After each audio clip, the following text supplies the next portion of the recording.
Welcome to Armchair Preaching, a podcast of the First Presbyterian Church in Lakeland, Florida. This is a podcast about God's Word, the beauty of the gospel, and what it takes to communicate that truth to others. I'm your host, Pastor Zac McGowan, and on today's episode, Pastor John and I sit down to talk about what it means to disciple others as we unpack the final week in our series entitled Next Steps. We hope you enjoy the conversation.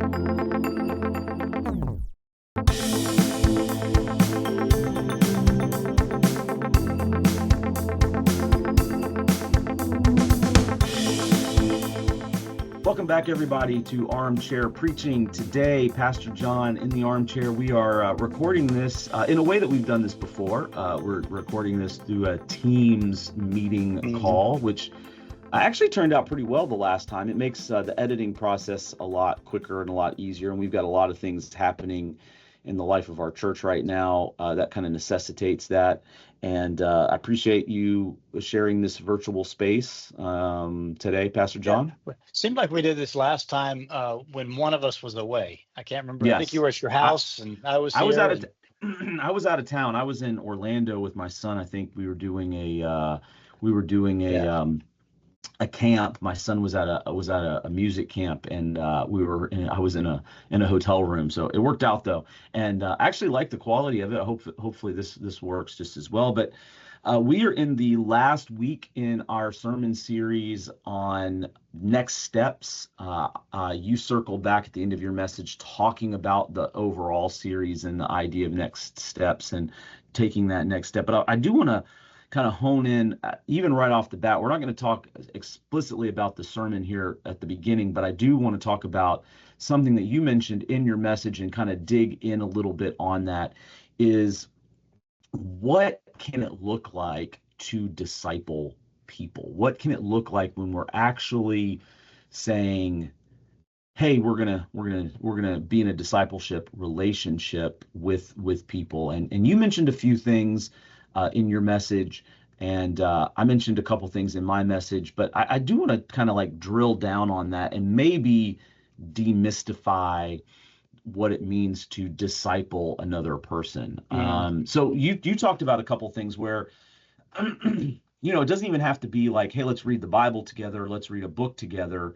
It can be as simple as being in a relationship where you just listen to each other. So I wonder if you talk about kind of those varying types of whats that you would bring to mind. Well, to be fair, this was one of my classes. Growing a Disciple Making Church was the name of a class that I did for my Doctor of Ministry program. And so two pastors led that, and one of them was on staff, one of them was adjunct at Fuller. And they asked this very question. It's like, what does it actually look like? And so we had this range of possibilities, and it ranged from very, very small groups, micro groups that somebody's calling them now, of 2 or 3 people meeting together, all the way up to large group, mid-sized group, large group settings. And I'll just throw this word out there. I didn't use this word, and I wish I would have now that I'm thinking about it, about to say it. Is that the main thing is whatever it is that is being done when in the discipling relationship, is that there's some intentionality about it. Mm-hmm. The intention is that each of the people involved in that group would grow deeper in their faith and grow closer to Christ. So having said that it's really disciple making is, and any activity can be a disciple making. Almost any activity can be a disciple making activity if we intend for it to be a disciple making activity. If we intend for it to be a part of a process to help us grow deeper and deeper and closer to God. But the what's though for me, there's there's one really interesting one, was because this is in the category of just a few people coming together to talk. There's a groups that I know of 3 people. They decide every week we're going to meet together, and all we're going to do is we're going to pray for the lost. So they're just pray for people in their life who don't know Christ. We're going to pray. That's what we're going to do. We're going to pray for them by name. That'll be part 1. Part 2 is we're going to hold each other accountable for reading a whole lot of scripture during the week. And by a whole lot of scriptures, I mean one week's reading may be Genesis chapters 1 through 25. Mm-hmm. And then if not all 3 or 4 people read those chapters, then they said, okay, then not everybody did it. So this week's assignment is everybody read Genesis chapter 1 through 25 until everybody has read it.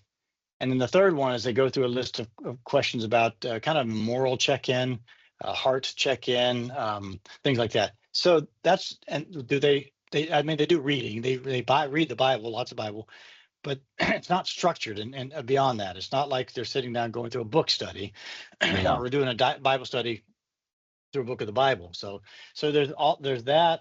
There's the straight up Bible studies, and you can get these Bible studies anywhere. And you can do your own inductive style Bible study reading. You can have a coursework, books work. You can do Bible studies. You know, Right Now Media. I've mentioned that. And then there's book studies.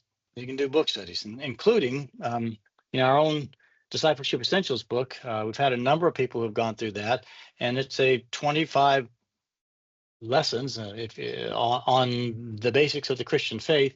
And the intention of that is that you take their small group through that. And when you're done with that small group then all take their own small groups, start their own small groups to go through that same material again, so that others can have that type of discipleship. So lots of possibilities, and that's just me running through some quickly, and I can think of probably a half dozen others if I just pause. But how about you? What are the what's for you? I think some of that, and we're going to talk about this a little later in the episode today. I think some of it is some of the what is determined by the who, and we're going to talk about how do you select the who and that. But, obviously I talked about parenting. You kicked off your discussion talking about discipling your children, and discipling your children. And this depends on what age and stage they are in their lives. My son is now 14, and my discipleship with him, again, I use the term on Sunday as well. That term intentionality is we block off time to say, I'm just going to ask him about his spiritual life. I'm just going to ask him about, how's he doing with his faith? Does he have questions? I mean, he's reading the Bible for the first time. He's going through the Bible for the first time. And does he have questions about it?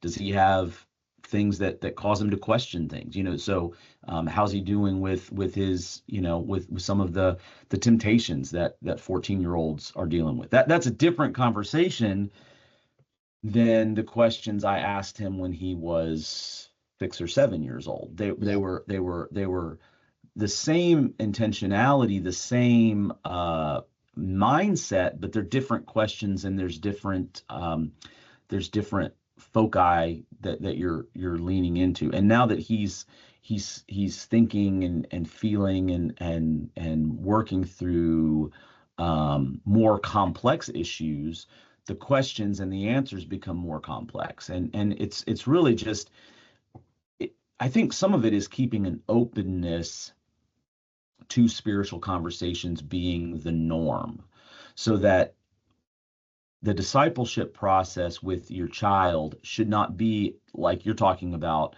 three people meeting every week and that's their discipling. That's great for people that you're not in a household with all the time.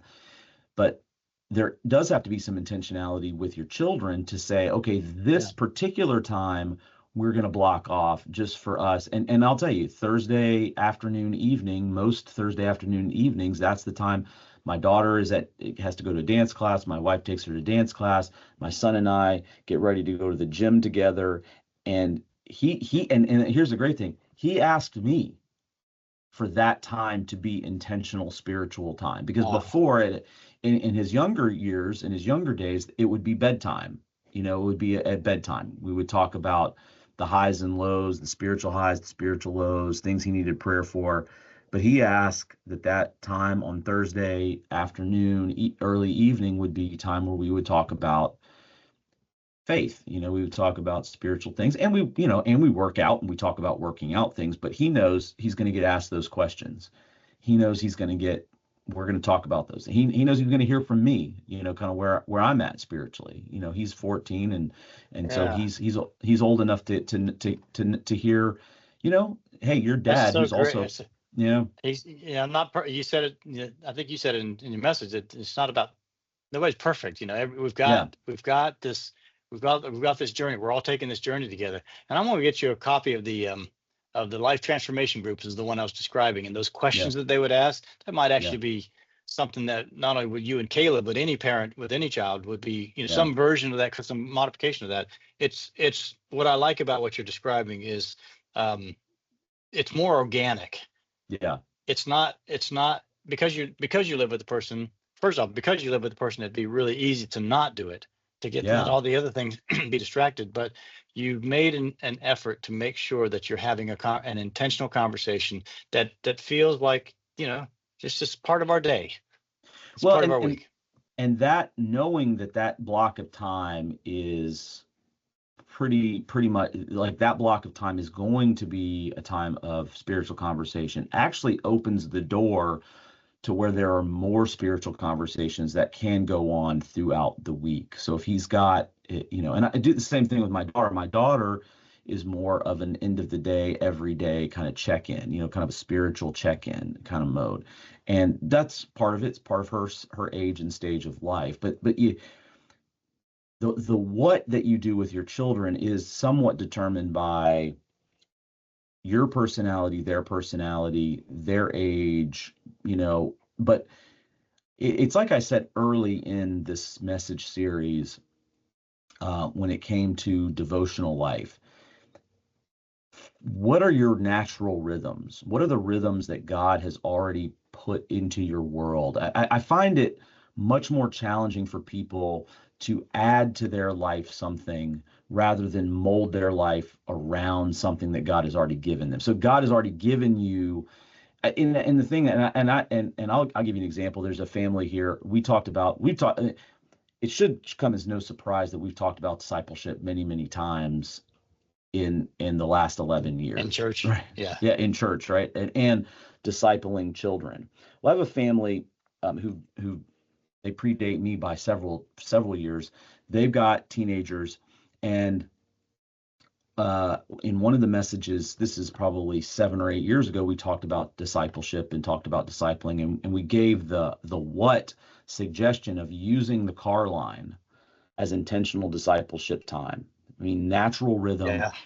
And I've got a parent who said they took that to heart, and they have for 7 or 8 years.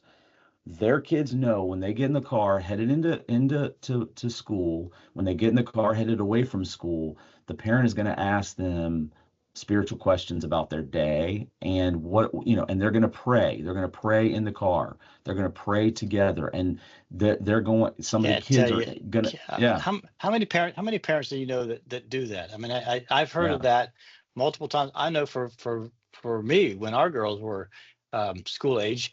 And in the home, when we were driving them somewhere, like whatever else happened during the week and at home with all the distractions of home, which are probably significantly more now distractions at home.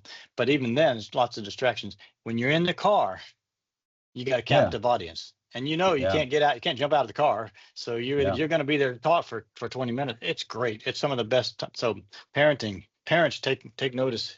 If you're wondering, listen to what Pastor Zac is saying. That is a prime real estate for when and to do and what to do.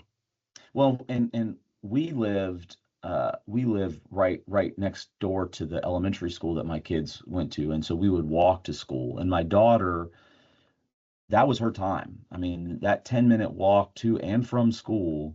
My wife and I, depending on who was doing it, we knew we were gonna talk about, we were gonna unpack their day, but also in a way that was spiritually focused. And okay, how can we?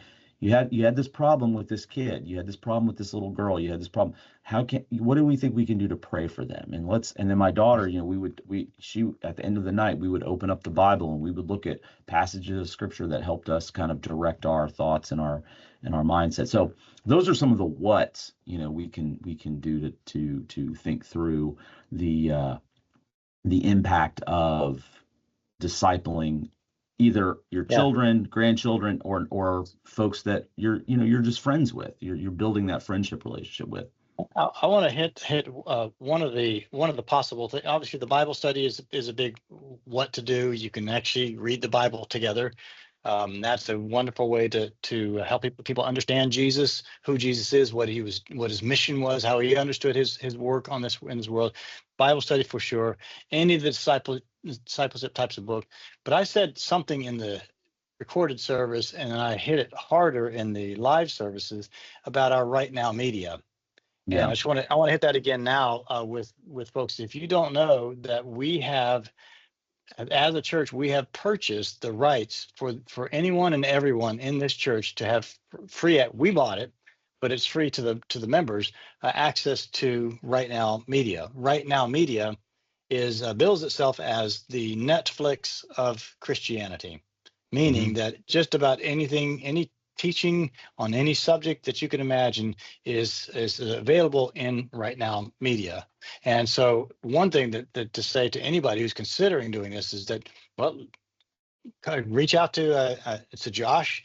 You can reach out to anybody. We're pretty much going to get you through to Josh, and he's going to get you set up on Right Now media. And once you get you set on Right Now media, the whole world's out there, world of teaching's out there. Just know the caution that comes along with that is it is a lot like the Netflix of Christianity. And just like Netflix, you can find a lot of junk on Netflix, and a lot of things that are not edifying, not good for you, and a lot of things that are just, we would not support at all in this church. We would not find it to be faithful to what Scripture leads us to believe and to do. Having said that, though, there's a whole lot of things that are amazing out there. So just make sure that you know that we have those listening, we have a resource that's available for you free, and it'll be on your phones and your tablets and your televisions. You just need to let us know that you'd like to plug into it. Yeah, and if I could just plug it again back to, from a parenting standpoint, when my kids were very little, they want to watch all the stuff on Disney Channel and things like that, and we obviously let them do that, but we found things on Right Now media. This is how long FPC has been a part of this. That my children, when they were very, very little, we found good, solid programming on there that helped them dig into the Bible at that time. And I don't know if it's available. I don't think it's available any longer on Right Now media, but this is, Phil Vischer, who of VeggieTales fame. He was the one that started VeggieTales, left VeggieTales because it sold VeggieTales, and VeggieTales still exists. I think Netflix actually owns it, to be honest with you. But Phil Vischer left VeggieTales because he's like, this is great. I taught kids a lot about morality. I didn't teach them a lot about the Bible. So he created a new program called What's in the Bible with Buck Denver. And my kids loved that program. And it goes through every book of the Bible from Genesis to Revelation, trying to help kids survey what the Bible is all about. And it does in a funny way, in a kooky way, with song. And it opened up, even my children at 4, 5, 6 years old, opened up conversations about the Bible and what the Bible was about, and some of the parts that are more difficult to understand, like the book of Joshua. And there's a lot of death and killing in the book of Joshua. How do we reconcile that? Even at 5 and 6 years old, my kids were using programming like that to understand their faith and to think through things that become stumbling blocks for people later on. They started working through that when their minds and their hearts are a little bit more malleable.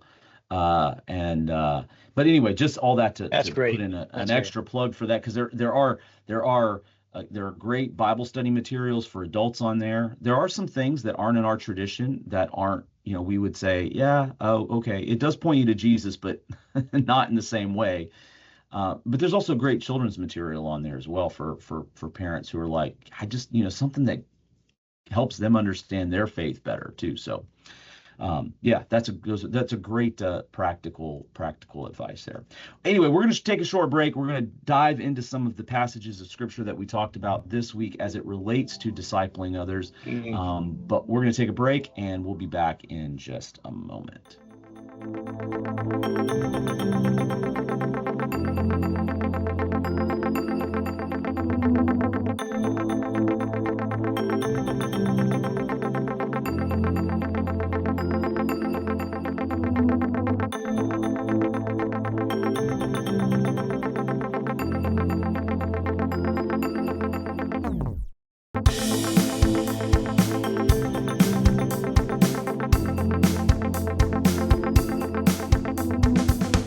We're back.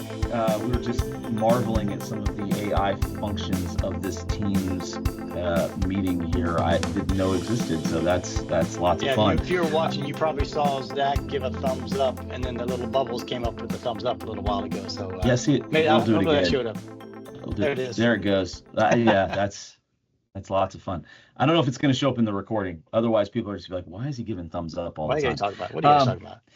So today we were really looking at jumping off of the relationship between Paul and Timothy, and a really interesting relationship in the scriptures. This is one of the things I love about the book of Acts and then going into Paul's letters, because you're reminded how full and rich the lives are and were of the early church. I mean, there's the thing I always love about looking at like a person like Timothy is the book of Acts and then Paul's letters really show, Timothy's relationships. You mentioned it in your message that, Timothy has this Jewish mother who becomes a believer, a Greek father who we believe was not a follower of Jesus Christ. There's all these interesting things like in Acts, in the book of Acts, like in Acts chapter 16, where we see Paul and Timothy meeting in Lystra. Timothy's got this great reputation, and then you see Paul talking, and you brought out the First Timothy 1:2, the very familial kind of way he talks to Timothy, calling him my son. The same way Paul talks about Mark in First Peter, he calls him my son. I wonder if you talk about your view of that relationship between Paul and Timothy specifically, and how does that how has that informed your understanding of relationships with other believers and disciple making of other believers? How's looking at that specific relationship really been informational for you? Early on, I'd heard, and I know you've heard this plenty as well, is that everybody should have a Paul, a Barnabas, and a Timothy. Everybody should have a Paul, Barnabas, and Timothy. The Paul relationship would be somebody who's a little further ahead of you. And I like how you said it. They don't need to be miles ahead of you. They should be a little bit ahead, just ahead of you, and they can help you see what you haven't seen. So that's the Paul. And then the Barnabas, neither one of us talked about that, but the saying is Paul, Barnabas, and Timothy, and that's somebody who's alongside of you. That'd be like you and me being being partners together, and which we are really. We're in the same church, serving as pastors in the same church, and we're just coming alongside of each other and just helping each other see things. This is really a bit of a Barnabas and Barnabas, coming together, because I'm seeing things that you're seeing in the scriptures, you're seeing things I'm seeing in the scriptures, and then we're learning from each other along the way. Everybody should have that relationship, and then everybody should have the Timothy relationship as well. So that just need to see that played out in the scripture. I wonder. I always think it's an imaginative exercise. You don't know because it's not revealed. But I wonder, because Lois and Eunice were so influential in Timothy's life, his mother and his grandmother were so influential in his life, there was a world of possibilities of what Timothy could have believed spiritually, what his faith could have been all about. I wonder if the absence of the spiritual father in his biological father and his Greek father, non-believing father, led to this added intensity or added importance of this relationship with Paul. Clearly, Paul was influential in his life. He recognized something in Timothy that he wanted to have as part of the mission, but Timothy recognized something in Paul that he wanted, and he was willing to go along and be his helper and his apprentice as well. So just the idea that Timothy and Paul both settled into that relationship, that they knew what it was.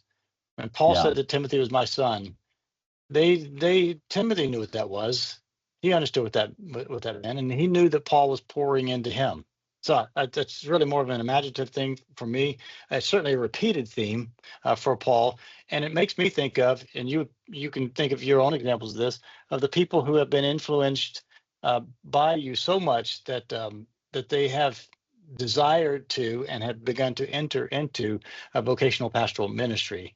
I have a number of what I would call spiritual sons and daughters who, because somehow I was part of their life, they later felt the calling of God to go to seminary and on to be a pastor.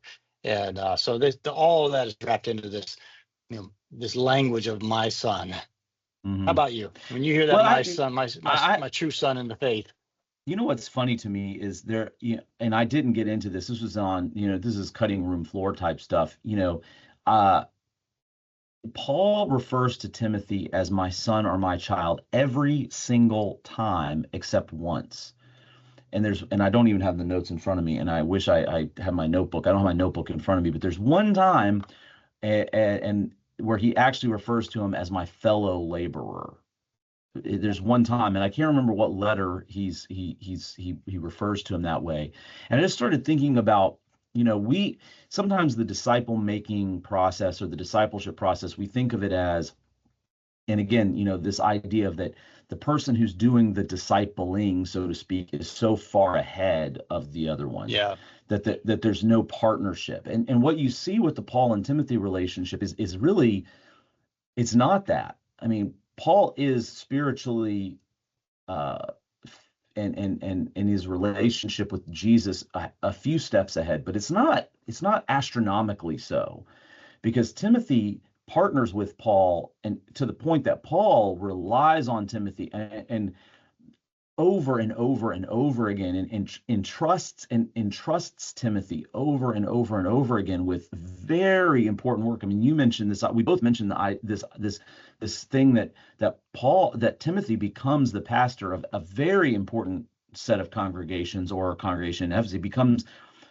They would refer to as like a bishop of those congregations in Ephesus, becomes very important in that community very early. In fact, so much so that Paul reminds Timothy not to let anyone look down upon him because he's young. So that Paul is looking at Timothy and saying, look, you are a significant contributor to the life of faith. And at the same time, teaching him and encouraging him. And a lot of Paul's letters to Timothy, a lot of it is encouragement and then kind of nuts and bolts type stuff. There's a lot about the selection of elders, and how to deal with folks that are causing conflict, and it's just really an interesting dynamic there. But it's not one where the teacher is so far ahead of the student as though the student comes to the table like a blank slate, because like we mentioned, Timothy's mother and grandmother are believers. He did not learn his faith in Jesus Christ from Paul. He learned it from his grandmother and his mother. But what Paul is doing is enriching that faith life, and then empowering him to leadership. That's the part that really gets me. Well, yeah. And the idea that and this is good for you and me to hear this, Zach, that if we're pouring into people, if there's another generation of believers who are coming up behind us, and others are pouring into them, I think of Tim Timmy's ministry, I think of Seth Lael's ministry in particular, those two in particular. If we have this next generation coming up, one of the things that Paul does pretty clearly, pretty regularly, is he gives them the reins. Mm-hmm. He's still with them. He's still there, coaching them, teaching them, talking to them. He's still discipling them, but he's also giving them responsibility and authority. Very quickly.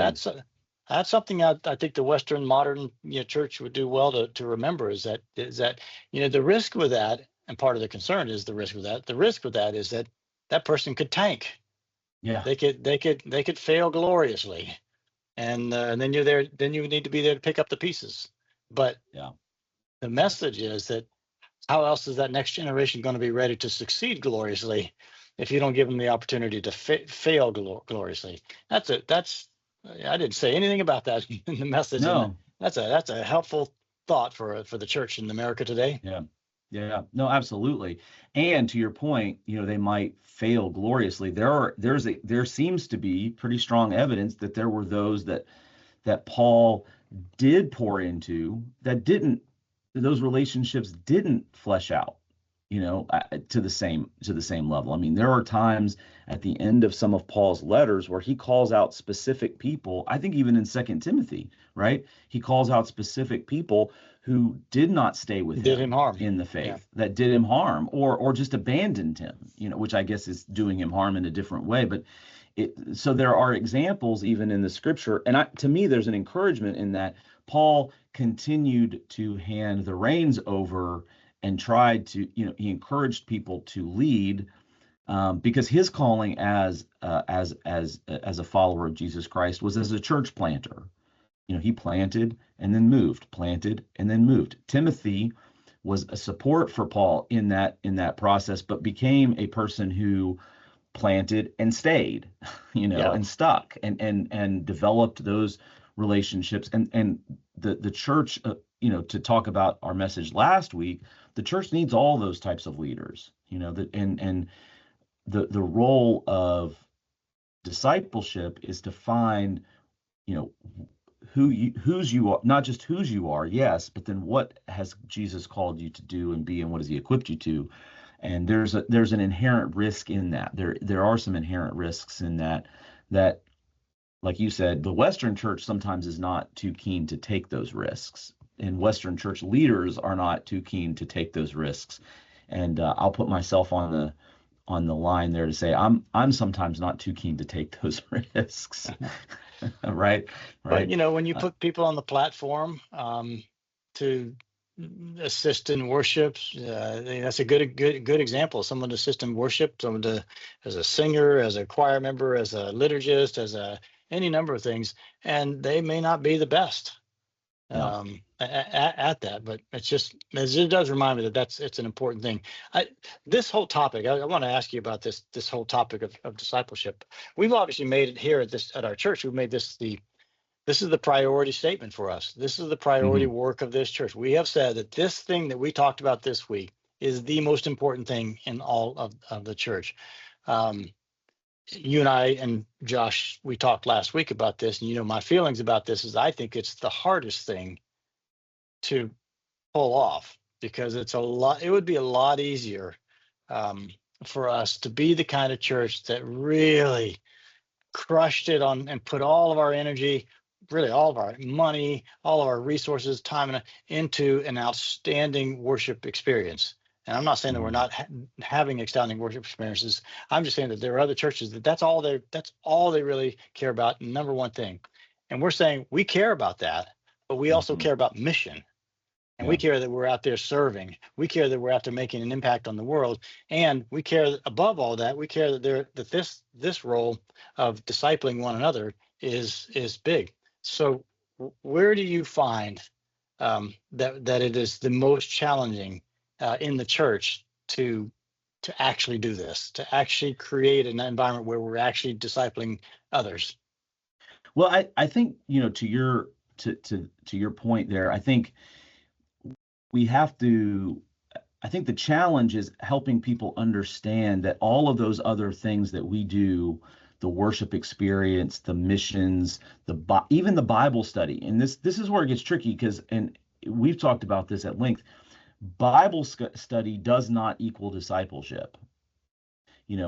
Bible study is part of discipleship. It is in service to the ultimate goal of discipleship, but it is not an end unto itself. Studying the Bible is critical, because going back to what Paul tells to Timothy, he talks specifically about the teaching, the words that he has entrusted to Timothy. Keep hold of that, but it's in service to living a life that is influenced by, under the authority of, transformed by the gospel of Jesus Christ. So if you're going to a Bible study and you're taking in great information and you're like, wow, that's really interesting, so that you can be more interesting at your next, gathering of friends, Christian, I was going to say Christian cocktail party, but that sounds like an oxymoron. But then you've missed the point of the Bible study. If the Bible study's end is to help us inform, yeah, if it's informational only, then they've missed the point. If it's transformational, if it changes how you making more godly and wise decisions as parents, as spouses, as bankers or car salesmen or construction workers, if it makes you a more generous and kind person to the glory of God, then you're starting to get to the point of discipleship. But it's also, if you're really taking your Bible study seriously, it reminds you that there's a lost and broken world, and other people need to be brought into this journey of discipleship as well. So you disciple to disciple others. That and again, you can go, you see some people who make evangelism the big idea, right? And Yeah. it's all about the evangelistic moment of decision. And again, the evangelistic moment of decision is very important. We talked about it's the first step in this journey with Jesus Christ. But if you The only doorway into make it, discipleship. yeah, it's exactly. If you just make that the goal in and of itself, then you fail to realize the transformational nature of the faith too. The same thing with worship. Worship is not simply, hey, I get the warm and fuzzies. It makes me feel great.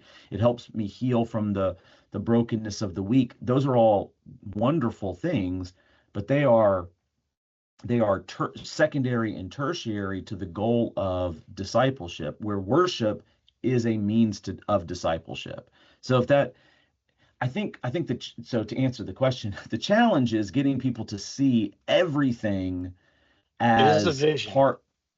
part of the journey of discipleship. It's not any one of those things is an end unto itself. And even discipleship, even becoming a disciple, is not an end unto itself if you're not thinking through bringing other people along that journey, I thought one of the if that most makes helpful sense. images, yeah, it does, because and to that point, I thought one of the most helpful images that I have been given, and I'm pretty sure it came out of the Christian Schwartz material, Natural Church Development, which was this basically a church assessment. And the premise was, if you're a healthy church, healthy things grow. That was so what does it mean to be a healthy church? But in that, the question was, what is the fruit of an orange tree? And they asked that Oh, question to a group of us, and we all said an orange. Everybody knows that the fruit of an orange tree is an orange because that's the part that you eat and it's delicious and all that. And he goes, no, the fruit of an orange tree is another orange tree. mhm. And it's in my mind was just that's what I needed to hear, because that's the tectonic plate shift.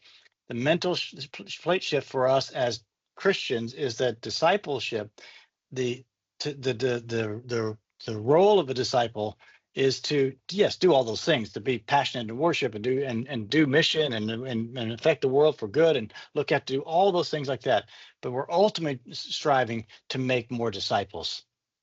Mhm. So when Jesus says to go and make disciples, we say it to make and to mature here. And we actually, there's two parts to that.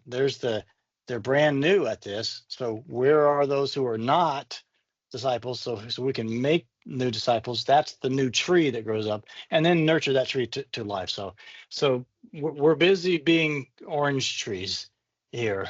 And I find it very helpful image, the disciple making, and it's the challenge. I think the challenge is that, no, if I'm going to be a disciple, I just need to get enough to grow some fruit, Mhm. have some nice oranges around me.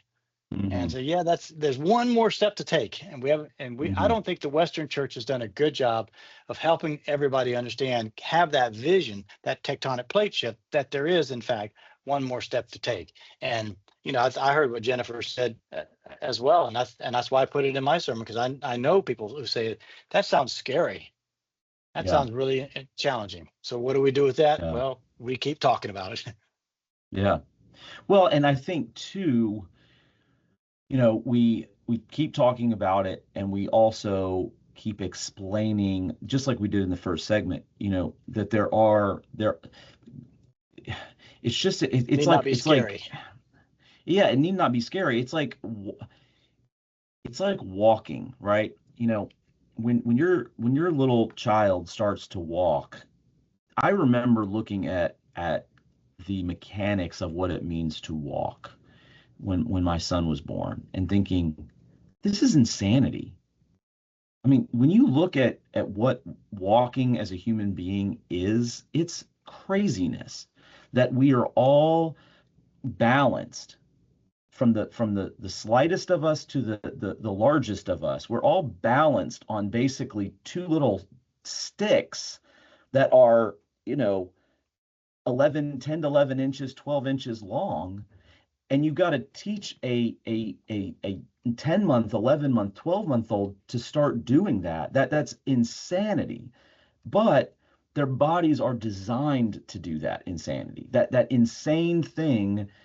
You could never design a building to do it like that. There's all sorts of ridge structures and footers and things but like our bodies are designed to do that. Discipleship, if it's done properly, and all of the orange fruit is developed properly, if the Bible study is developed properly, if the worship is developed properly, if the missions parts are developed properly, then what should naturally occur in the life of a person is to say, this is so amazing, this is so exciting, this is so fulfilling, because I'm living into what God has designed me to do and be, that I'm naturally going to bring people along.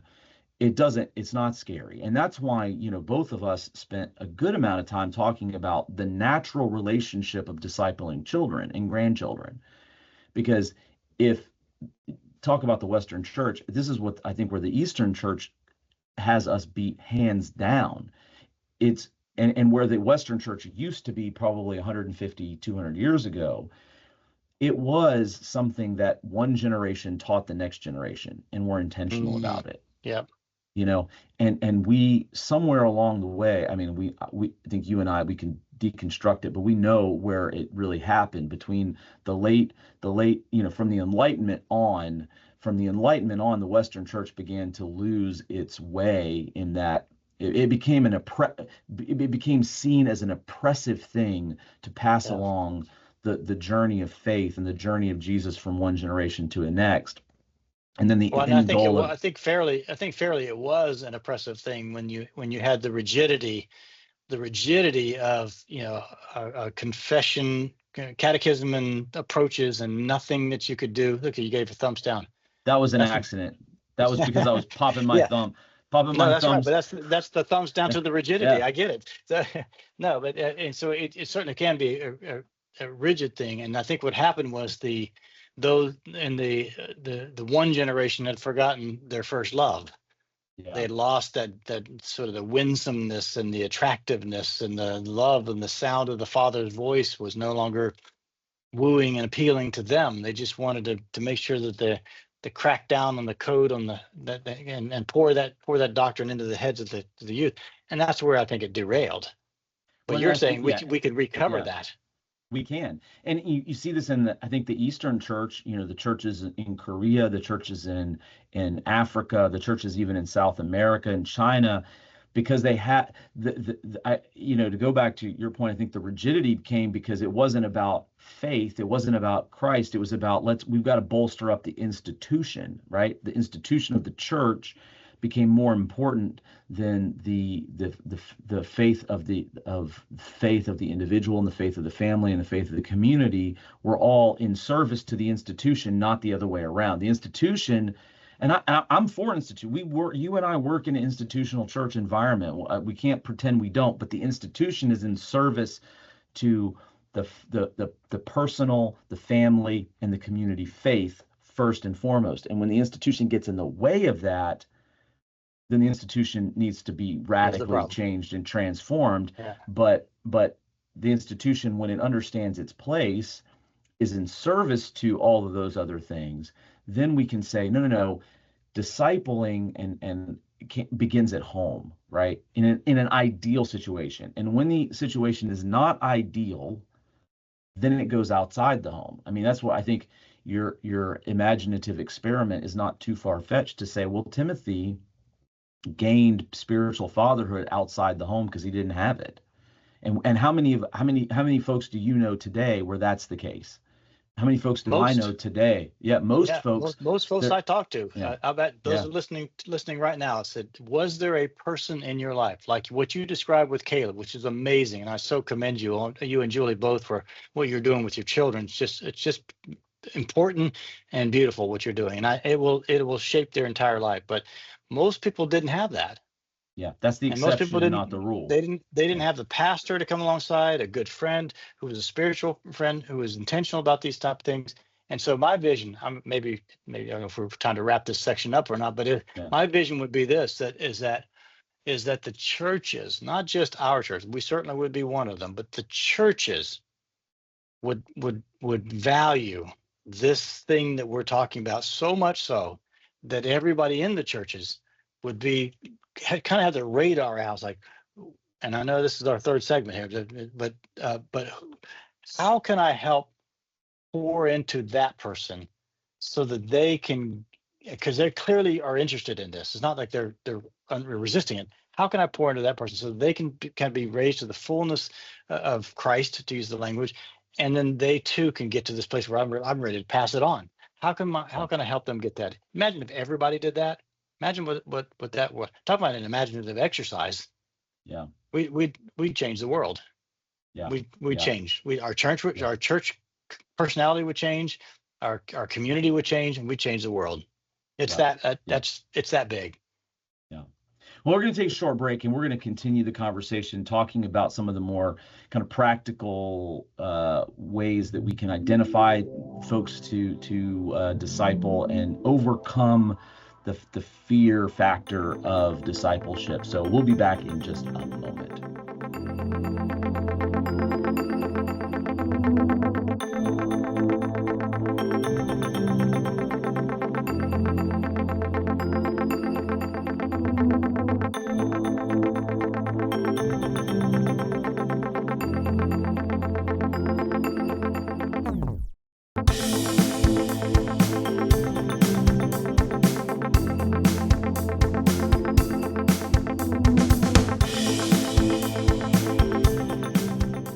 And we're back into our third segment where we really identify how to help you in your devotional life, your group, kind of unpack some of these ideas. I think this whole series has been a very practical series, and some of the questions do write themselves. But I do want to kind of continue to talking about how do you identify who you can disciple. I mean, there are the obvious places we talked about in the home, your children, but you even in the recorded section, you talked a little bit about, and I wonder if you'd unpack this a little bit more.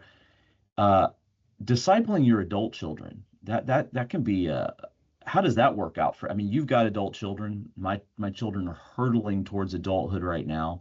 Uh, how do Be here before you know you it. before yeah, I can tell. How do you, because obviously I know some of your kids, some of your two of your daughters come to my parent group on Wednesday night, and so obviously they're holding on to their faith, and they're working through their own journeys with Christ. But how does that work for, you're talking to an older, if there's an older generation that says, my kids are in their 30s, my kids are in their 40s, it's too late. What do you say to those folks right there?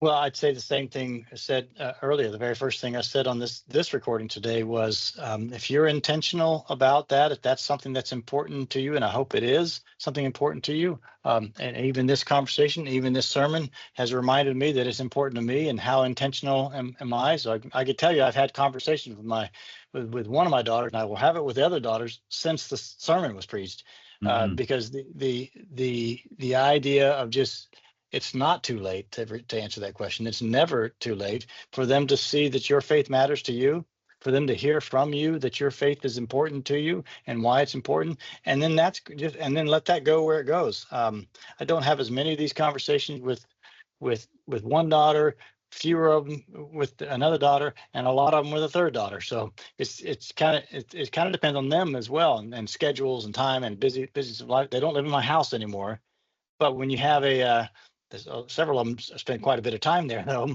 But usually there's 10 other people in the house as well. So it's hard to have that.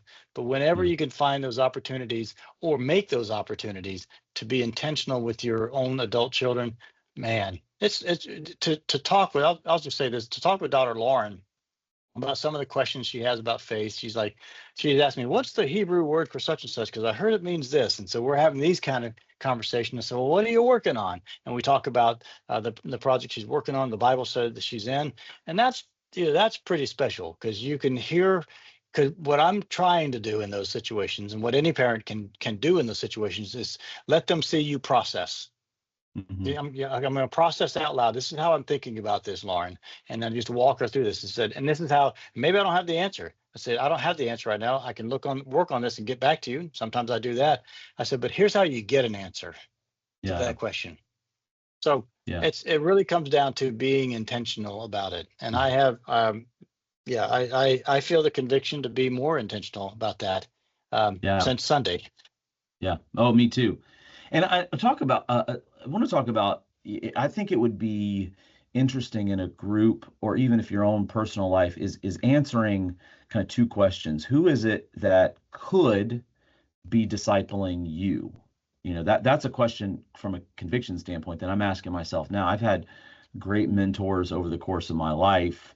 I'm in a period right now where I'm asking the question, who's discipling me right now? Who's the person that's asking me the tough questions, or being there as an encourager for me, that's maybe a little further in their and maybe not even in their faith journey, but maybe even in their pastoral journey, or maybe in their leadership journey. I've had professors that I've turned to in the past. I've had mentors in the past, but I'd say in a group or devotional setting, talk that out with the group. Who is it that's discipling you? And if you don't have somebody, how would you go about identifying a person that you would want to reach out to say, hey, can we get together like once a week or every other week to just talk about spiritual things? Because I really feel like I can learn a lot from you. How would you go about that, identifying that person? And then, because one of the things I guarantee, if somebody reaches out and says, Pastor Zac, would you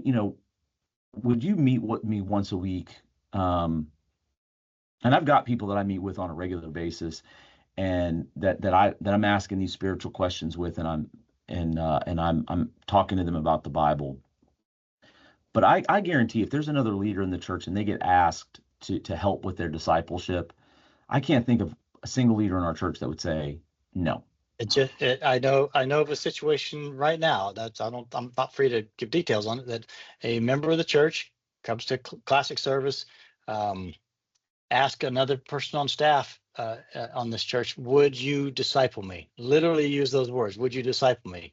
And the person did exactly what you just said. They said, of course I would. And they just said, what are you looking for? So that was, that was maybe helpful too. The question was, well, what are you looking for? Well, I'm looking for someone to talk to about the decisions I need to make in life, and kind of help me see the hand of God in the middle of my life. And would you be willing to do that? And this person said, yes, I would be willing to do that. I don't think it's a surprise to anyone to say that Tim Timmies probably has this kind of a conversation weekly. Because the college and young adults is a day is an age when lots of people are asking those larger than life questions, and they have desire to have someone talk to them about, help them process those questions and point them to truth, and talk about why we think biblical truth is truth. And so Tim's in that role quite a bit. Yeah. So I think that's an interesting exercise to have with a group, or even in your own personal prayer life. Who is discipling you? And if no one is, what would it take to get there, to identify that person and to actually ask the question? And if you're in a small group and you're feeling intimidated by asking that question of another person, help each other. Help each other ask that question and find that 20 seconds of courage. 20 seconds of courage. And just ask that person. And the other side, your second question is, who are you going to disciple? And this is where people are like, and maybe it is as simple as, your children, and we've given you a lot of, I think we've given the listeners, the viewers, a lot of ways to kind of enter into those kind of conversations. But what would it take? What resources do you need to disciple your children? But I want to ask you this too. You're in a position where now you've got grandchildren that are growing up. How, I wonder if you talk a little bit about what that looks like. I mean, you've got a passel of them that are local. Like what your role is. What do you see? What do you see your and Seal role is in discipling grandchildren? Like, how does that play out? Yeah. Yeah, that's a great question, because we have quite a few grandparents in this church, and even those who are not grandparents do well to hear it now. When you've got children, you're nowhere near that window right now, Zach. No, but it's getting closer. Like you said, it's getting closer. Yeah, when you get to that zone, though, it is truly a wonderful thing. The first thing I would say is make sure that you are intentional about being in relationship with your grandchildren, and even if that means you're doing this, you're on a Zoom call or a Teams call, whatever the platform is, you're on a call with them, and you're just building that they know you, that they hear your voice, and that they know your voice is a good voice into their lives, and that you care about them and you care for them. And look, that's not unimportant, because there's 5 of them. All 5 of them are in town now. All 5 of them live in Lakeland, and they kind of run around your class on Wednesday nights, probably afterwards and around after church as well, a lot of times. And when they live with you and when they're with you that often, you're also a voice of discipline to them. So even how you discipline them, because they frustrate the heck out of me sometimes, because they're up there just being crazy, especially the boys.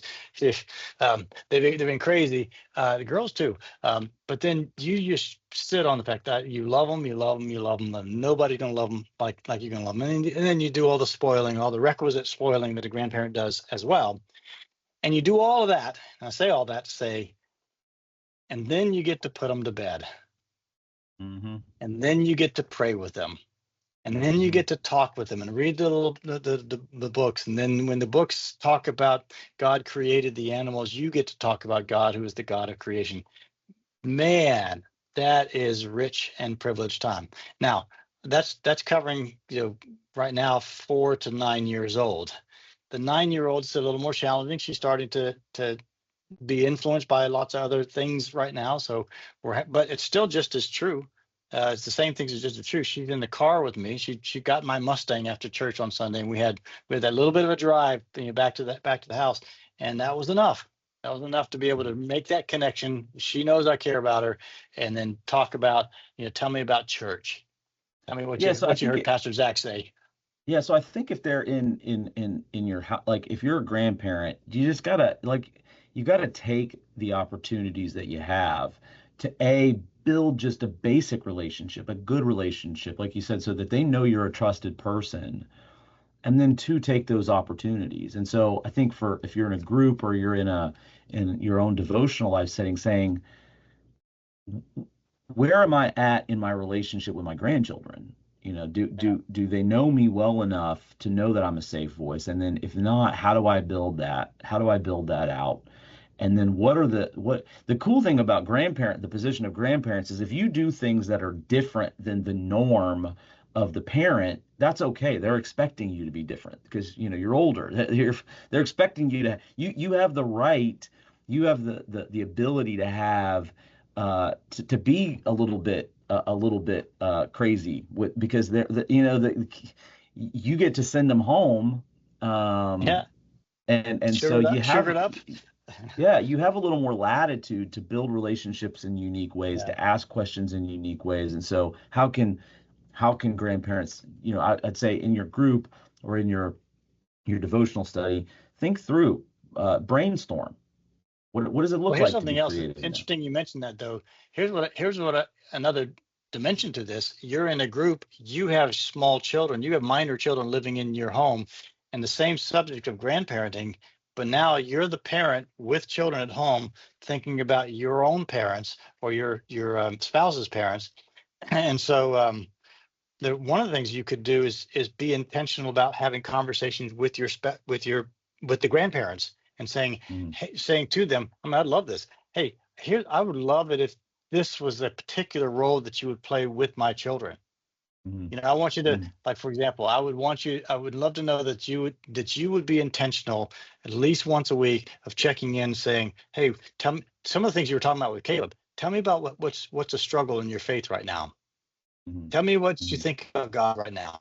Just be in. So as a parent, asking your parents or your in-laws to be intentional with your children. How cool would that be, that the grandparents themselves get to hear from the children, this is the way we can partner together in helping influence this next generation.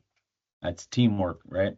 And I think too, going a step further outside the family structure is finding, if you're if you're in the grandparent role, in terms of the grandparent age bracket, but your kids, unlike you and Seal, don't have your kids close. Maybe those relationships aren't as geographically close.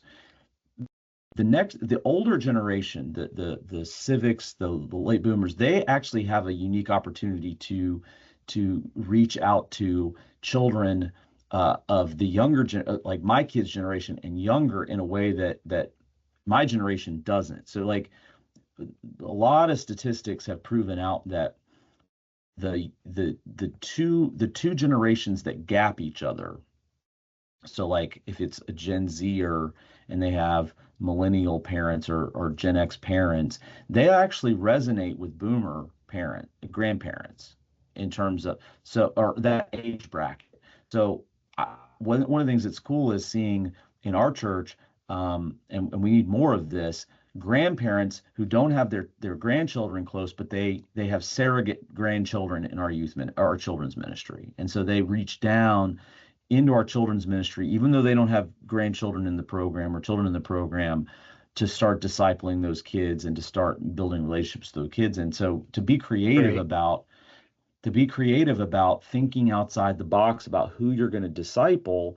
It might be you're helping to disciple another person's children, or grandchildren. And everybody needs those children. Everybody needs to have, especially kids growing up, need to know that they've got a safe and a trusted spiritual leader who's not their parent or not their grandparent. That is golden. That's such a great point. That is such a powerful, influential person, and what an impact that you get to make. I think about all the parents who go over to the all the leaders that go over to the Oasis ministry. It's a Mhm. it's a housing insecure homeless high school student at Lakeland High School, and here these people they're nowhere near biologically connected to them, No, and yet they love them to death, and they just feed them and they enjoy them and they help them. That's huge. By the way, we should also say that discipling other people, just men discipling men, women discipling men, being just in adult to adult groups, that's also a large territory of discipleship as well. And that's actually been a fair amount of what I've done yeah, in my ministry, especially lately, is that I've got groups of men that meet together, and we go through a study together, and we just yeah. pour into each other's lives. And it's really almost I realize that I've been to seminary and I'm the one who's got a lot of the training with it, but I enter into it as if we're more Barnabas and Barnabas than we are Paul and Timothy. Timothy, yeah. Even though there is both of those elements are present. So Yeah. so it's lots of possibilities. Yeah. Yeah. Well, we could keep talking about this. We will Yeah. keep talking about this over the course of time, and discipleship and disciple making. But Pastor John, appreciate you hanging out. And if anyone's missed any one of our messages in this series, this is one of those series where we're going to keep going back to it. I'm going to maybe even do something with the messages and splice them up and use them in creative ways around the church communications. But if you missed any one of these messages, go to our website, fpclakeland.org. Go to the sermon page, the worship page in the sermon archive tab, and you can watch complete services. Check us out on the Church Center app. You can find us on Google Play, the Apple App Store. Download Church Center and then search for First Presbyterian Church Lakeland. Download that. You can find the sermons right there on the front page. And wherever you're watching or listening to this, make sure you hit the subscribe button and hit whatever notification icons need to be hit so that you can be notified when when a new episode drops. Be sure to follow us on YouTube, youtube.com/FBC Lakeland. Every time we go live for a worship service, every time we post a Bible study, a concert, or armchair preaching, you'll be notified when a new episode drops as well. Pastor John, man, we covered a lot of territory today for a very good topic, and appreciate you spending this time. Yeah, big topic. Big topic. I appreciate you spending this time with me and with us, and for everybody else, we'll see you next time.